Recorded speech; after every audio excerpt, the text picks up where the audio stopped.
It was the moment everyone fell silent. My 50th birthday party at Fleming's Steakhouse. The champagne was flowing, conversations buzzed across the dimly lit room, and my wife Jessica stood up, clinked her glass dramatically, and announced to our 40 guests, "I think we all know who the real success story is in this marriage." She laughed, that hollow laugh I'd grown to recognize. Not quite malicious, but deliberately cutting. Poor David here still drives the same old Audi, while I just made partner. She raised her glass higher. "To my husband who's been riding my coattails for 20 years. The room erupted in awkward laughter. Some genuine, some nervous. Our daughter Mia, home from her first year at Princeton, joined in the loudest, her eyes never leaving her phone. I didn't flinch. I didn't argue. I just smiled. Because sometimes silence is the deadliest weapon in a man's arsenal.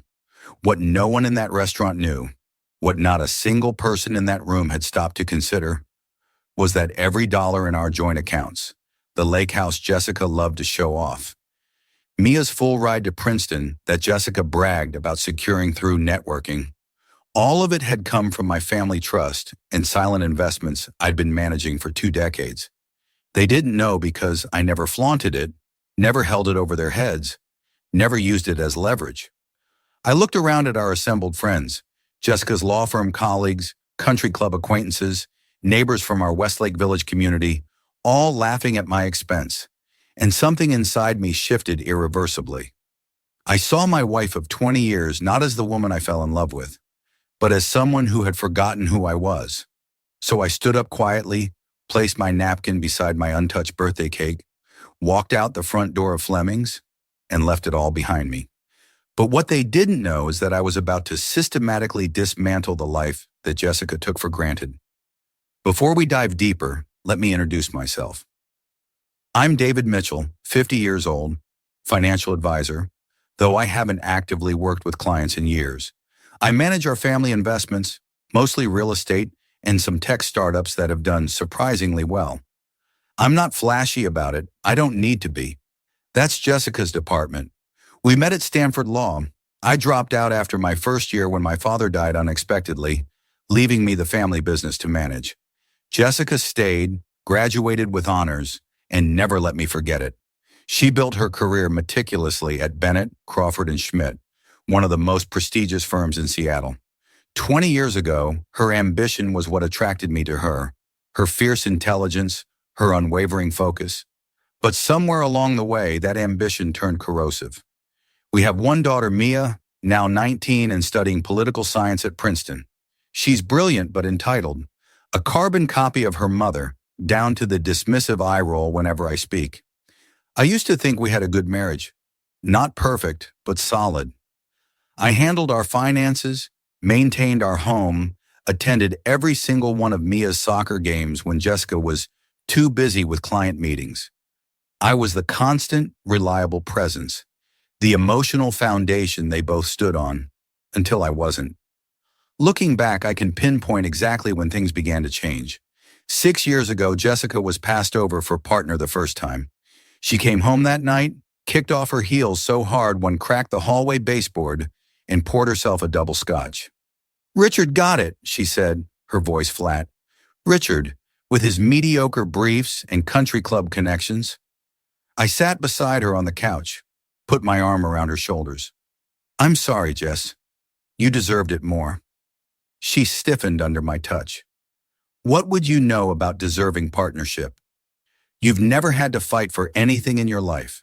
The words stung, but I let them slide. She was hurting. "You'll make partner next time," I assured her. "You're the best lawyer they have." She drained her glass. "Next time I won't be so naive. This isn't about legal brilliance. It's about politics and perception." She looked at me, really looked at me for the first time that night. "We need to make some changes." Those changes came rapid fire. Jessica started working longer hours, networking aggressively. Our home became a showcase for dinner parties with senior partners. She revamped her wardrobe, joined 3 charity boards, started playing golf though she hated it. She was building a narrative. The brilliant attorney, the perfect wife, the community leader. And slowly my role in that narrative diminished. I was no longer her partner, her equal. I was a prop, trotted out at firm events, expected to smile and compliment her carefully crafted image. The first time I noticed the shift was at our neighbor's anniversary party last summer. I was telling a story about my recent fishing trip to Montana. Nothing extraordinary, just a pleasant memory, when Jessica cut me off mid-sentence. "David, honey, no one wants to hear about your fishing buddies," she said, patting my arm like I was a child. "Let's talk about something interesting." She turned to the group. "Did I tell you all about the Harper merger? My team closed it last week." I fell silent, swallowing the rest of my story. Our friends nodded eagerly, leaning in to hear about Jessica's latest professional triumph. Later that night, I brought it up. "That was humiliating, Jess. You completely dismissed me." She sighed, not looking up from her iPad. "Don't be so sensitive. No one wants to hear fishing stories when we could be discussing a $300 million merger." "That's not the point." "What is the point, David?" She finally looked at me. Irritation etched across her face. "You get to spend your days playing golf and taking fishing trips while I'm building a career. The least you could do is recognize when you're boring people." I didn't respond. What could I say? That my playing golf included managing the investments that paid for our lifestyle? That the fishing trip was a rare weekend away after months of handling everything at home? I'd never thrown our financial arrangement in her face before. It felt petty, beneath me, so I just walked away. But something shifted that night, a small crack in the foundation of what I thought we had. After that, I started noticing it everywhere. The way Jessica would check her phone when I was speaking at dinner. The way she introduced me at firm functions as my husband David, with no mention of what I did. The way she consulted me less and less on decisions about our life, our home, our daughter. One rainy Tuesday, I stopped by her office unexpectedly. I'd been downtown for a meeting with a startup founder I was considering investing in, and I thought it might be nice to surprise Jessica with lunch. We hadn't had a meal alone together in weeks. The receptionist smiled when I approached. "Mr. Mitchell, it's nice to see you. Is Jessica available?" I thought I might steal her for lunch. The woman's smile faltered. "Oh, I'm sorry. She's out to lunch already, with Mr. Crawford and the Westport team." "Of course, no problem." I turned to leave, then paused. "Actually, could you let her know I stopped by?" The receptionist tilted her head slightly. "She left specific instructions not to be disturbed, but I can tell her tomorrow." I smiled, masking the sting. "No need. It was just an impromptu thought." As I waited for the elevator, Jessica's assistant Melanie hurried toward me. "David," she said, lowering her voice, "Jessica's not at lunch with Crawford." I raised an eyebrow. "No?" Melanie glanced around. "She's with Thomas Bennett, the founding partner's son. They've been having lunch a lot lately." The elevator doors opened. I stepped inside, my mind racing. "Thanks, Melanie." "I just thought you should know," she said as the doors closed between us. I didn't jump to conclusions. Thomas Bennett was Jessica's ticket to partnership. Young, ambitious, with a direct line to the firm's leadership. Of course, she'd be cultivating that relationship. It was business. But that night, as Jessica breezed in at 9 p.m., smelling of expensive perfume and carrying a shopping bag from Nordstrom, I found myself watching her with new eyes. "Good meeting with Crawford?" I asked casually.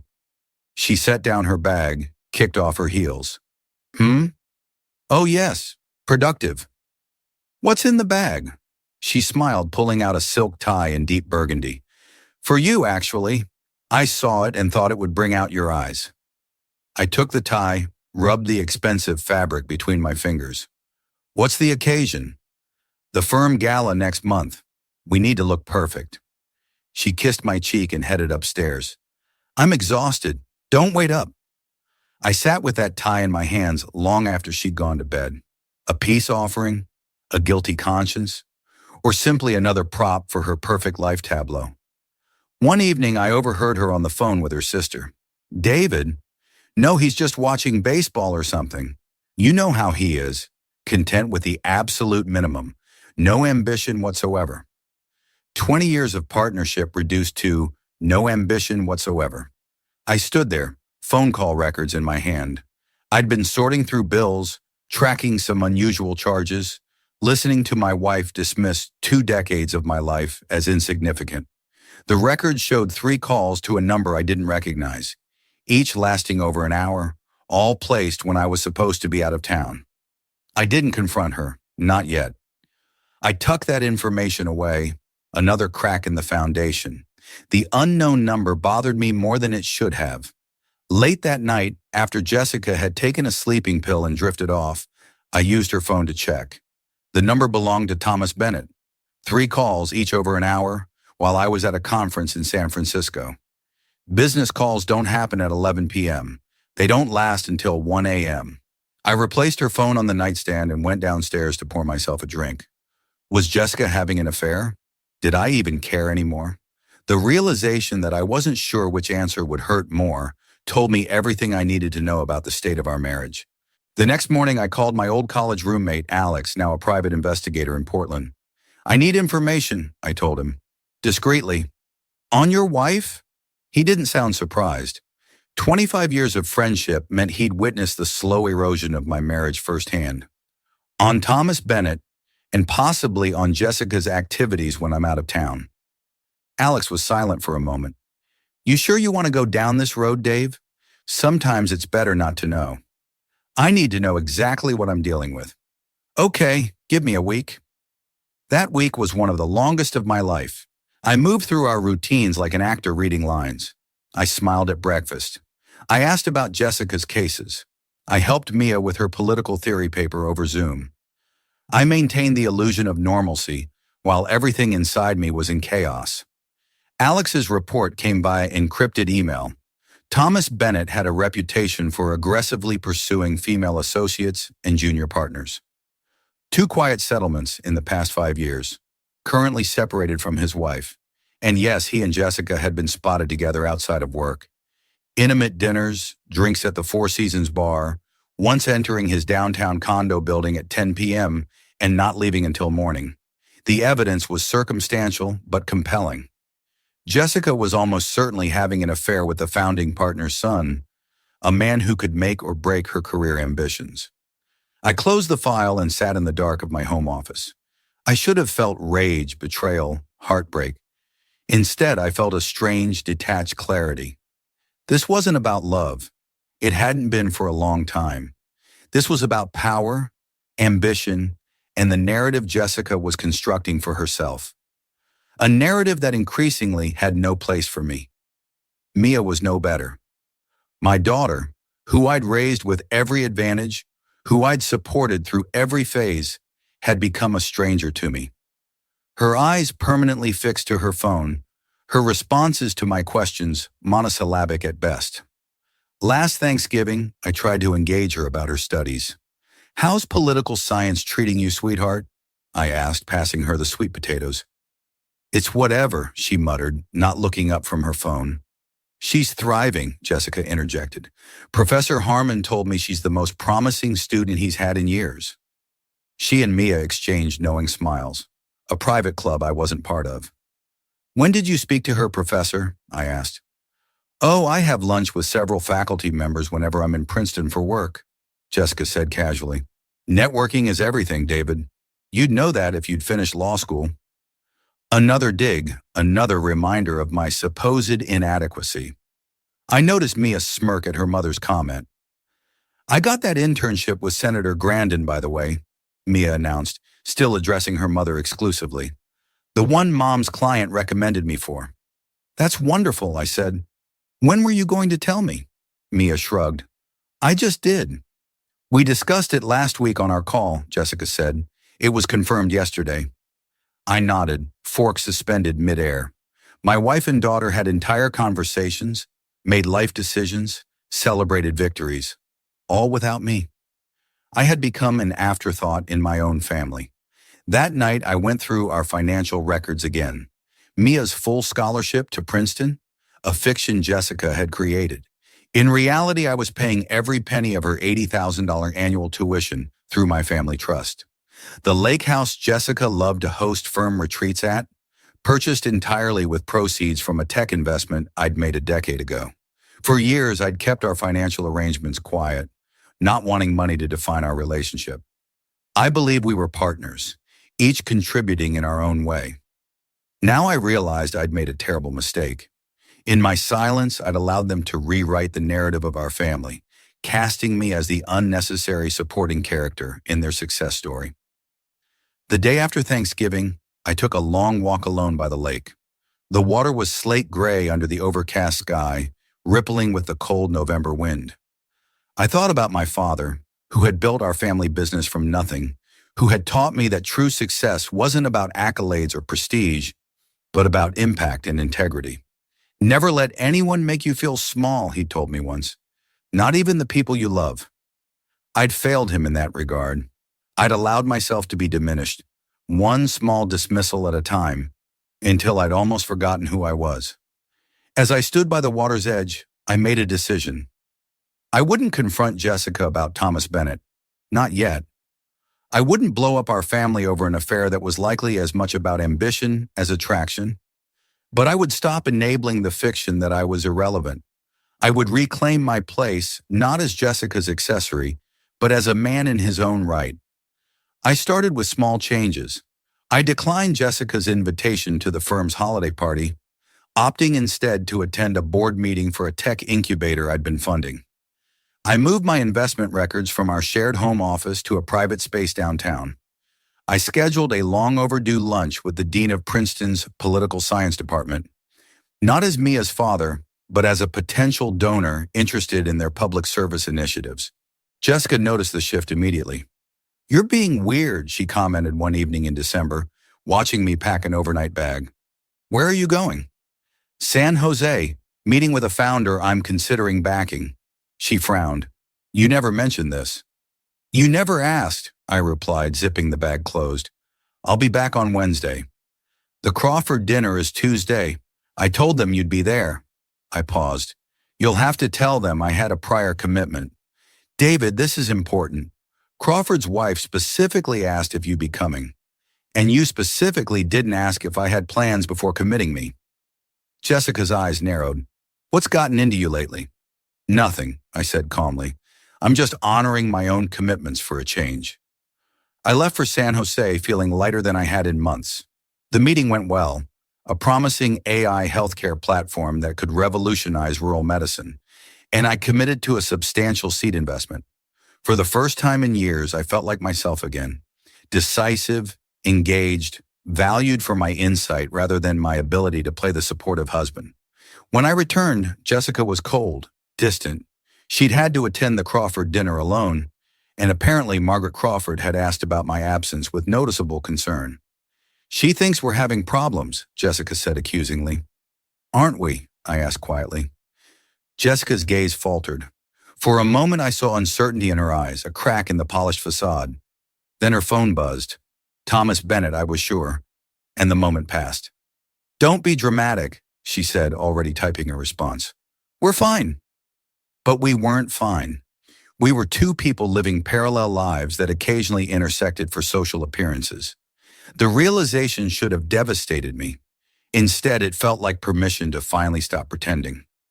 Christmas came and went. I bought Jessica the diamond earrings she'd hinted at for months.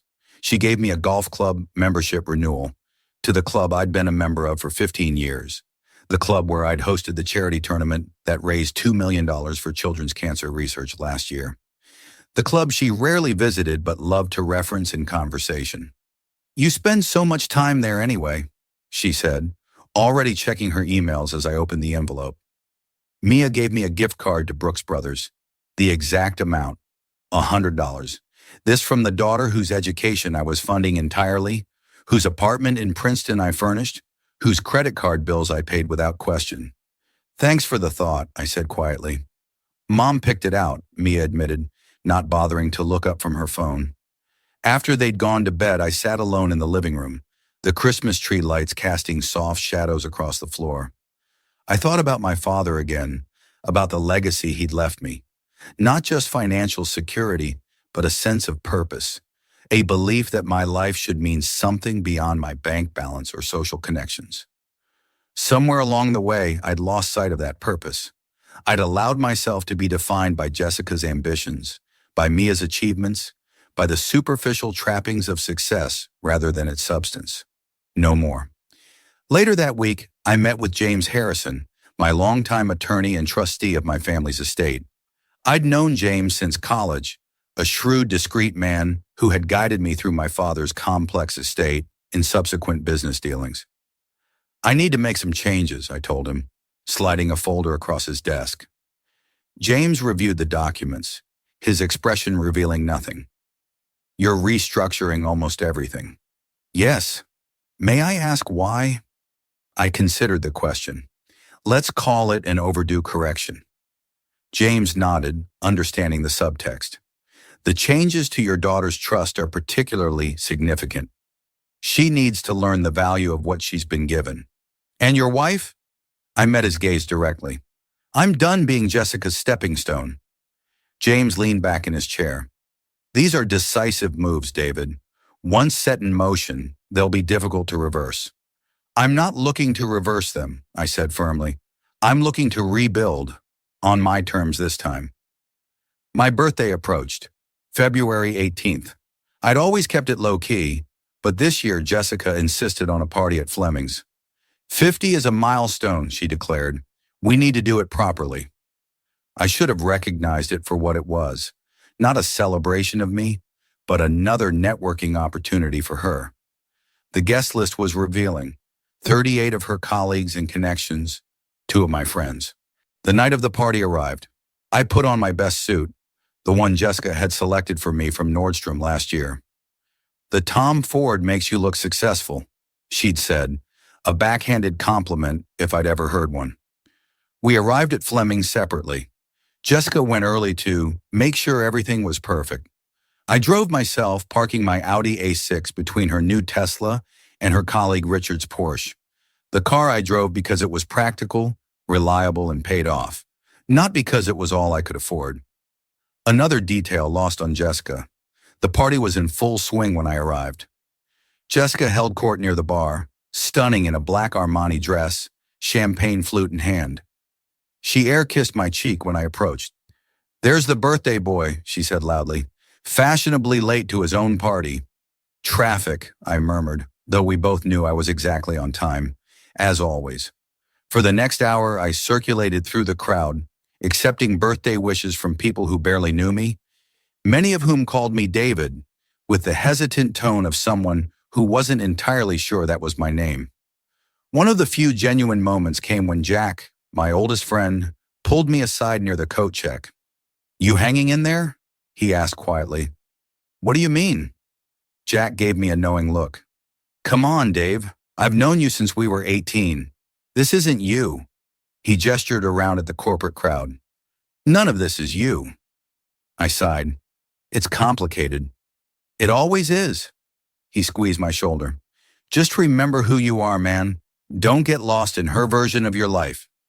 His words stayed with me as I rejoined the party, accepting another glass of champagne I didn't want, listening to another story about Jessica's brilliance in the courtroom. Dinner was served, filet mignon for everyone except Jessica and 3 of her friends, who had special ordered Chilean sea bass. I was seated at the center of the long table, Jessica to my right, her managing partner to my left. Mia sat 3 seats away, whispering with Richard's college-age son. That's when it happened. Jessica stood, glass in hand, that performative smile on her face.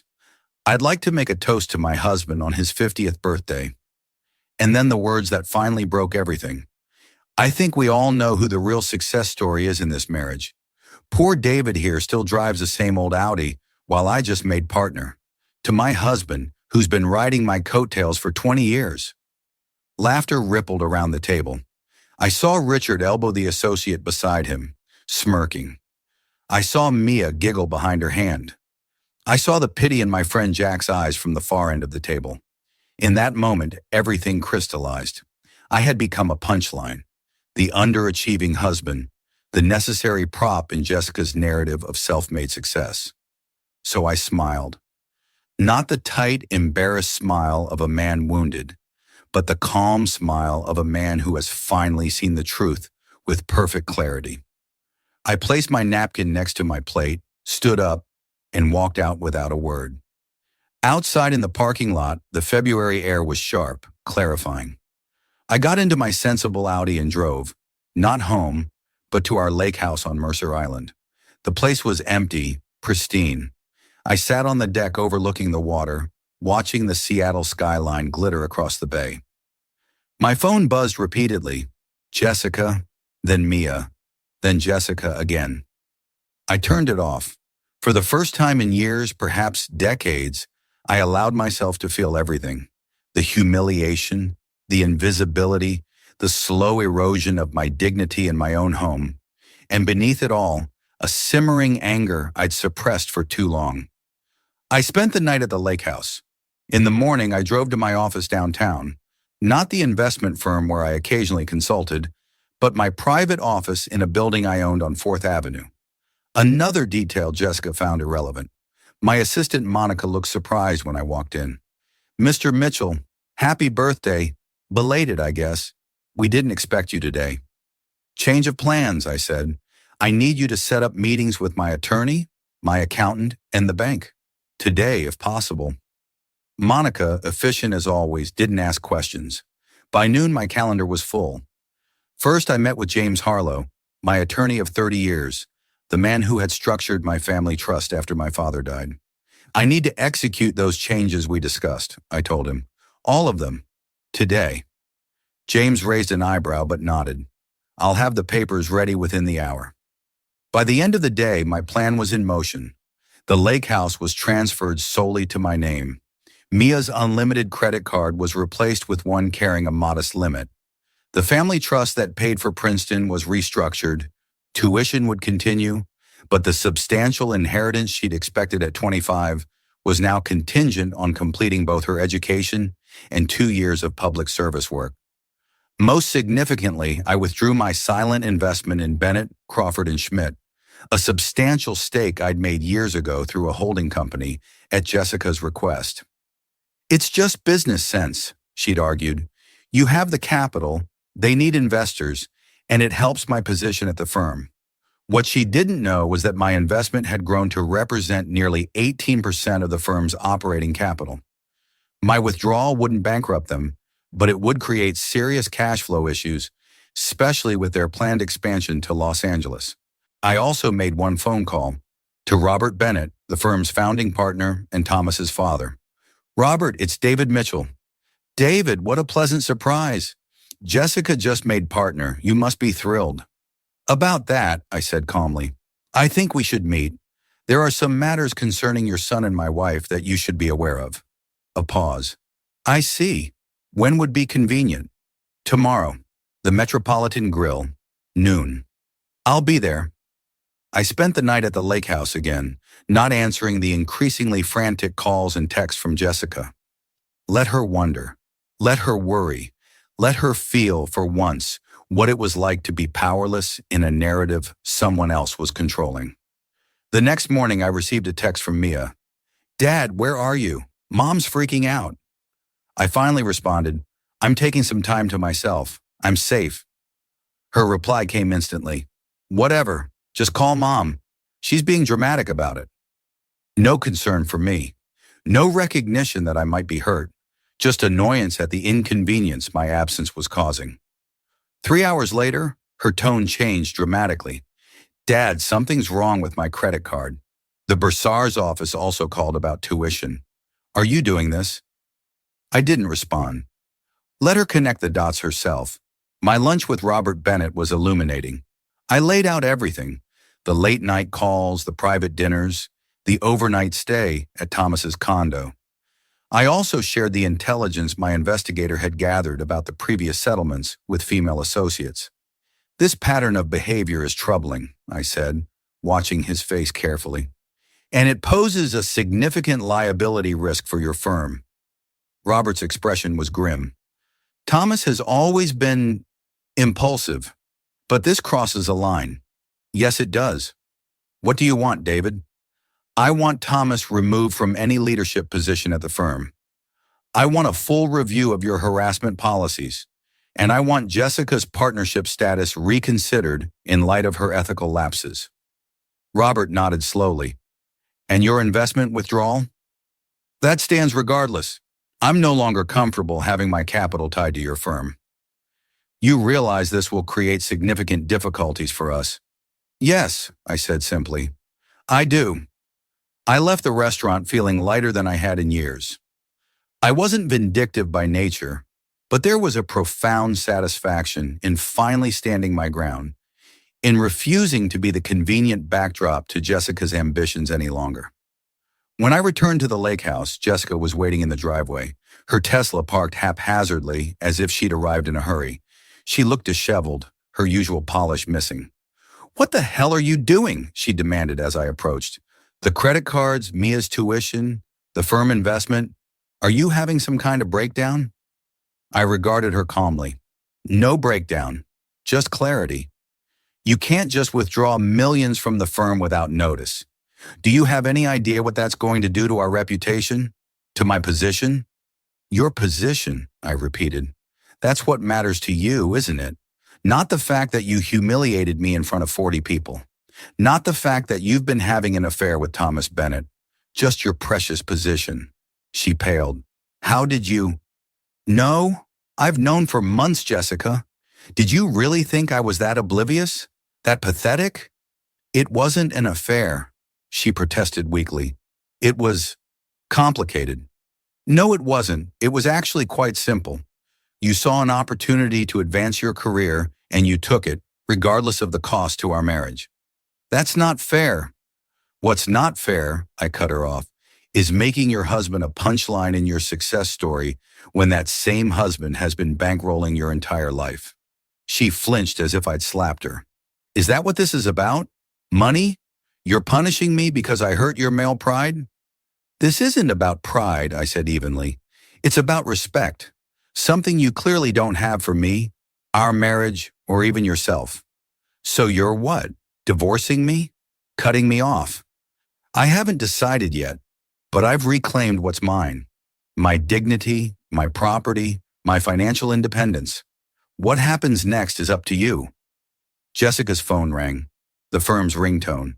Her face already pale went ashen as she answered. I could hear Robert Bennett's voice, though not his words. I didn't need to. I could read everything in Jessica's expression. Shock, dismay, panic. Robert, please, she said, her voice trembling. There must be some misunderstanding. She fell silent, listening. Then, but I just made partner. You can't possibly. More silence. Her knuckles whitened around the phone. Yes, I understand. I'll be there tomorrow. She hung up, staring at me with a mixture of fury and disbelief. You went to Robert? I did. They're suspending my partnership pending an ethics review. Thomas has been placed on indefinite leave. Her voice rose. Do you have any idea what you've done? I've done exactly what you taught me to do, Jessica. I played the game.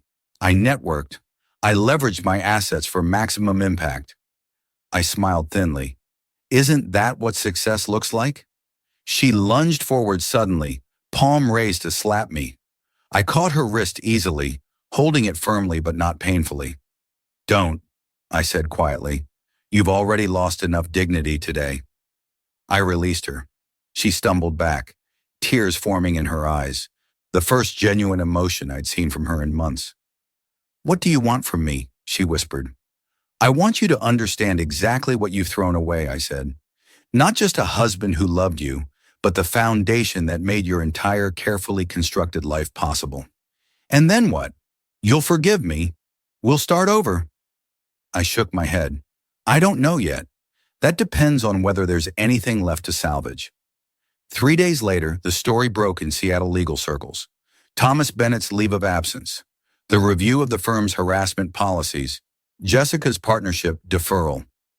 No one outside the inner circle knew my role in it all, but speculation was rampant. Jessica moved into a hotel, claiming she needed space to think. In reality, she couldn't face me, couldn't reconcile the passive husband she'd taken for granted with the man who had systematically dismantled her professional achievement in a single day. Mia flew home from Princeton, shocked and confused by the sudden chaos. She found me at the lake house, sitting on the deck with a whiskey, watching the sunset. "Dad," she said, her voice small and uncertain. "What's happening?" "Mom won't really explain."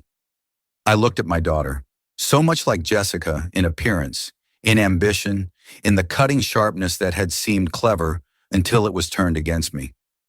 "Your mother made some choices," I said simply. "Now she's facing the consequences. But the tuition, my card, are you punishing me too? Not punishing, teaching.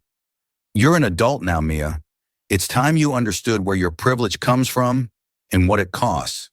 She sank into the chair beside me, uncharacteristically subdued. "Mom said you've always been jealous of her success, that you couldn't handle her finally becoming partner." I laughed, a short, bitter sound. "Is that what she told you?" "Yes." "And you believed her?" Mia shrugged uncomfortably. "I don't know what to believe anymore." I turned to face her fully. "Then let me make it simple. Every dollar of your tuition? From me. The apartment in Princeton? Me. The unlimited credit card you've been maxing out on weekend trips to New York? Also me." Her eyes widened. "But Mom said, your mother has been taking credit for my financial support for years, just like she's been taking me for granted." I paused, letting that sink in. "You're welcome to continue believing her version of events, but your lifestyle will reflect the reality of who's actually funding it." Over the next week, Jessica tried repeatedly to reach me through intermediaries, her sister, mutual friends, even her attorney. I refused to engage. This wasn't a negotiation. This was a reckoning, and it would happen on my terms or not at all. 10 days after I walked out of Fleming's, Jessica finally came to the lake house alone, without the armor of her professional persona. She looked tired, defeated. "I met with the ethics committee yesterday," she said, standing awkwardly in the living room. "They've officially rescinded my partnership offer." I nodded but said nothing. "Thomas has been terminated. Apparently there were other complaints that came to light once women felt safe to come forward." She hesitated. "I want you to know, it wasn't what you think. We never—" I held up a hand. "I don't care about the details, Jessica. The betrayal wasn't about sex. It was about respect." She nodded, tears welling. "I know that now." She took a deep breath. "I'm sorry, David, truly sorry. For the toast, for Thomas, for everything. 20 years of marriage, and it took losing everything for you to see me," I said quietly. "That's the real tragedy here. Can we try to fix this?" she asked, her voice breaking. I studied her face, the face I'd loved for so long, the face that had looked at me with dismissal and contempt for too many years. "I don't know," I answered honestly, "but it won't be quick, and it won't be on your terms. You need to decide if you can accept that." Jessica left that night, back to her hotel room, back to the wreckage of the career she'd prioritized over our marriage. I didn't know if she'd return. I didn't know if I wanted her to.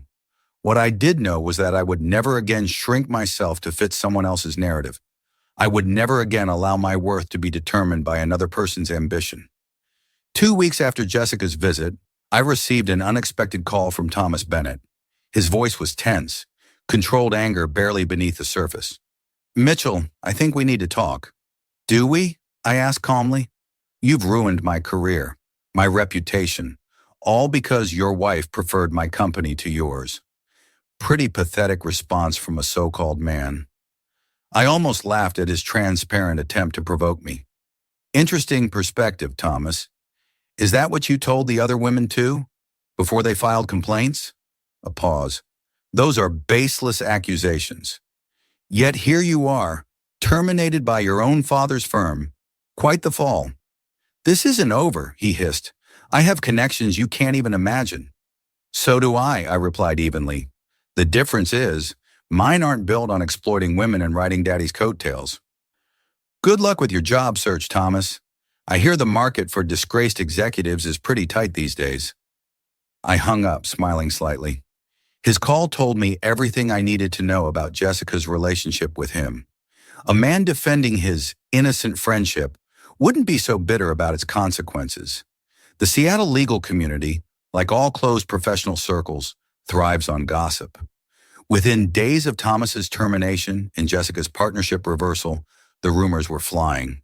Some said she'd been caught embezzling client funds. Others whispered about an affair with a married partner.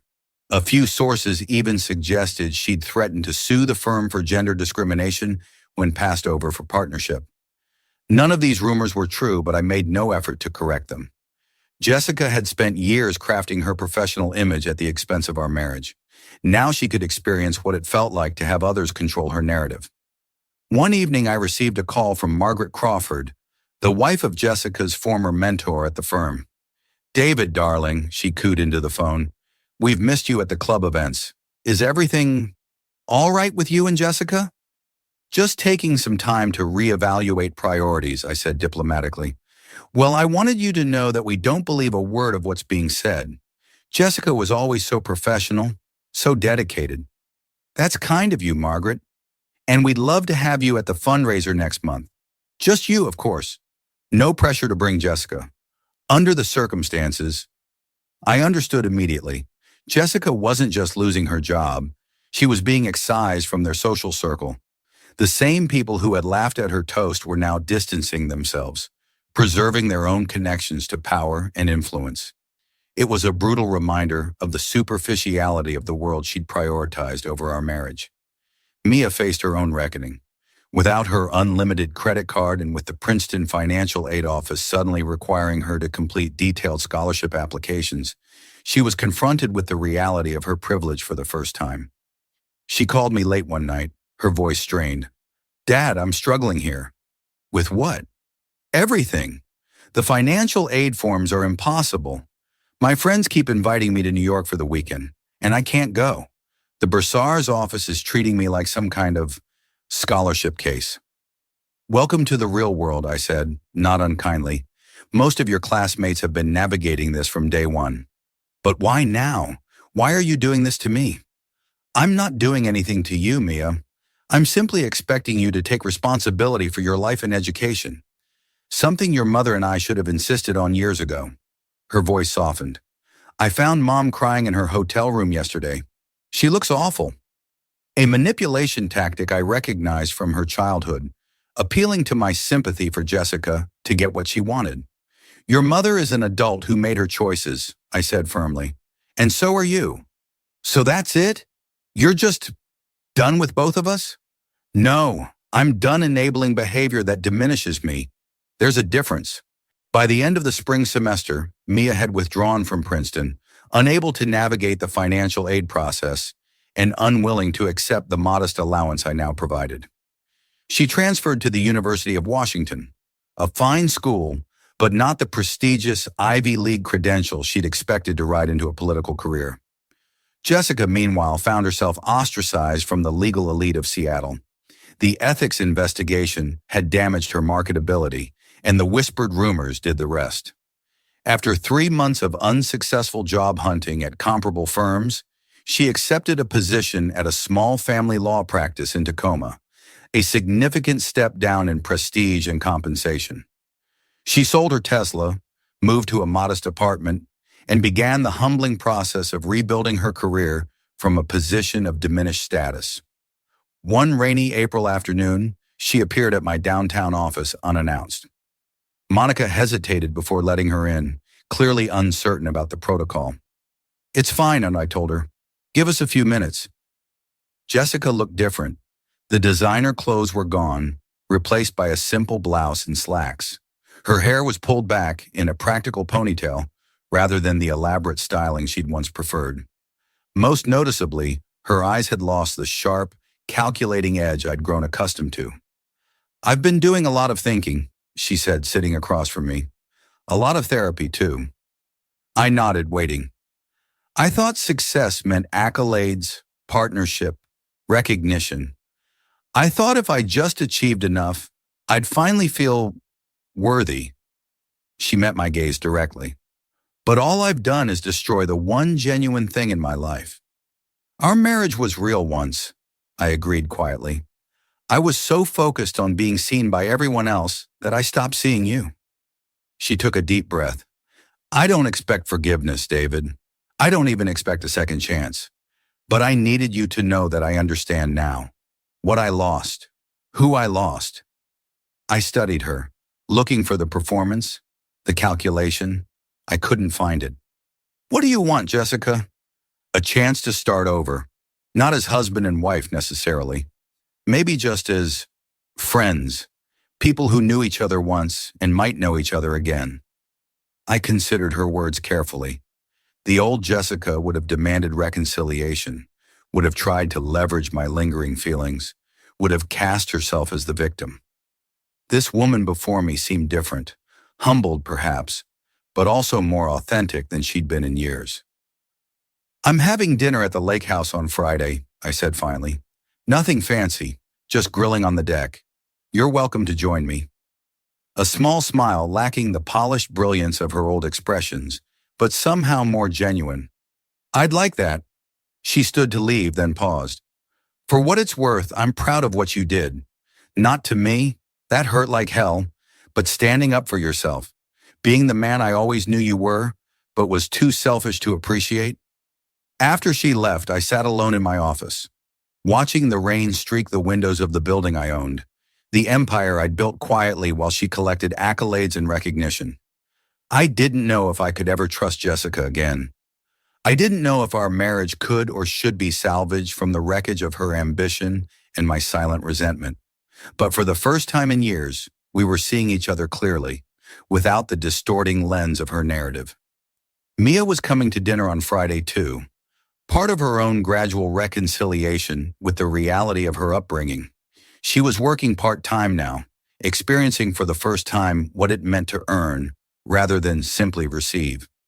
Maybe, just maybe, we could build something new from the ashes of what we'd lost. Not the same family, certainly, but perhaps a more honest one. Whatever happened, I would face it as myself, not as Jessica's accessory, not as Mia's ATM, but as David Mitchell, a man who had finally remembered his own worth and would never again allow anyone to make him forget it.